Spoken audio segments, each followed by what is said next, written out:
ہمارے چینل کو سبسکرائب کریں، بیل آئیکن کو دبائیں، لائک کریں، کمنٹ کریں اور شیئر کریں اپنے دوستوں کے ساتھ۔ السلام علیکم دوستو، میرا نام ہے جنید تاج اور آپ دیکھ رہے ہیں پاک ٹی وی کراچی۔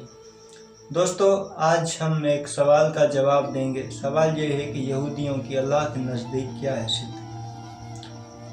دوستو، سب سے پہلے ہم اس قوم کی تاریخ پہ جاتے ہیں۔ یہودی یعنی کہ بنی اسرائیل کہتے ہیں حضرت یعقوب علیہ السلام کی اولاد کو، کیونکہ حضرت یعقوب علیہ السلام کا دوسرا جو نام تھا وہ اسرائیل تھا، لہٰذا ان کی اولاد کو ہی بنی اسرائیل کہتے ہیں اور ابھی ان کو یہودی کرتے ہیں۔ اب یہودی کسے کہتے ہیں؟ یہودی وہ ہیں جو حضرت موسیٰ علیہ السلام پر ایمان لائے۔ اب ان قوم کی پہلے تو میں آپ کو کچھ حقیقت بتانا چاہوں گا۔ پہلے یہ قوم اللہ کی سب سے پیاری قوم رہی، پھر اللہ نے اسی قوم پہ لعنت کی۔ اب لعنت کیوں کی؟ اس کی سب سے بڑی وجہ جو تھی اس قوم کی نافرمانی تھی۔ اس قوم نے اپنے نبیوں سے جھوٹے وعدے کیے، نبیوں کو جھٹلایا، اپنے نبیوں کو قتل کر دیا۔ اس کے علاوہ وہ تو ایسے سمجھو کہ دنیا میں شر اور فساد کی جڑ بنی رہی۔ اب ان میں سے میں آپ کو کچھ واقعات بتاؤں گا جو میرے ذہن میں آتے جائیں گے۔ پہلی بات تو یہ ہے کہ یہ سوال جو ہے نا بڑا انفارمیشن سوال ہے۔ سب سے اچھی بات یہ ہے کہ ہمارے جو بھائی ہیں وہ اس کے بارے میں جاننے کی کوشش ضرور کر رہے ہیں۔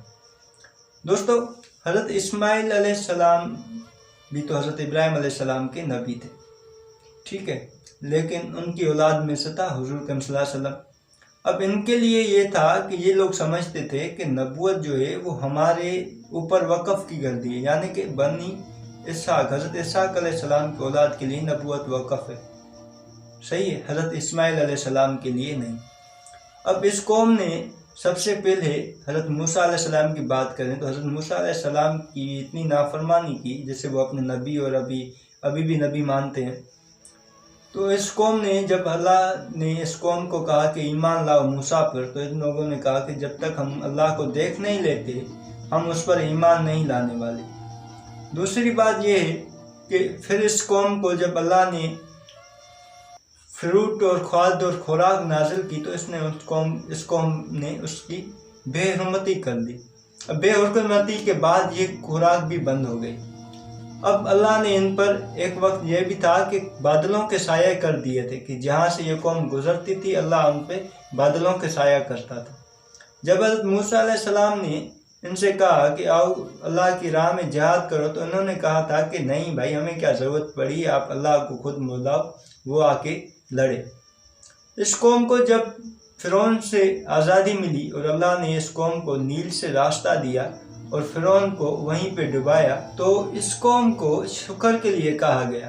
اس قوم نے اس وقت بھی اللہ تعالیٰ کا شکر نہیں کیا بلکہ یہ کہہ کر جھٹلا دیا کہ اللہ نے ہمیں تو کہا ہی نہیں۔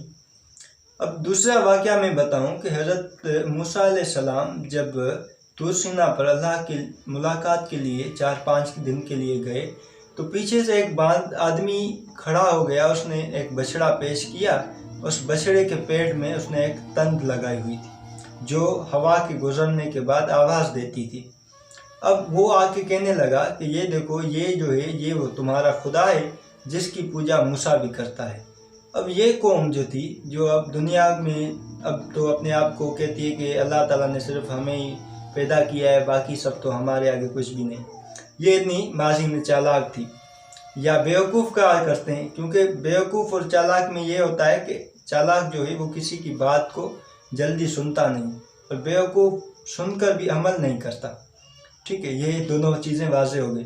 پھر ان لوگوں نے کیا کیا کہ حضرت موسیٰ علیہ السلام کی اس بات پہ یقین نہیں کیا بلکہ اس بچڑے پر ایمان لے آئے اور اسے اپنا خدا ماننا شروع کر دیا۔ اس کے بعد یہ قوم حضرت موسیٰ علیہ السلام سے بھی وعدہ کر کے یعنی کہ مکر گئی۔ اس قوم نے کیا کیا کہ حضرت موسیٰ علیہ السلام کے بھائی پر بھی ایمان نہیں لائے، جسے حضرت موسیٰ علیہ السلام وہاں پہ چھوڑ کے گئے تھے کہ جب تک میں واپس نہیں آ جاتا تمہیں یہاں سے ہلنا نہیں۔ اب وہ بھائی بھی حضرت موسیٰ کے پاس چلا آیا کہ بھائی، ہماری قوم یا آپ کی قوم تو ان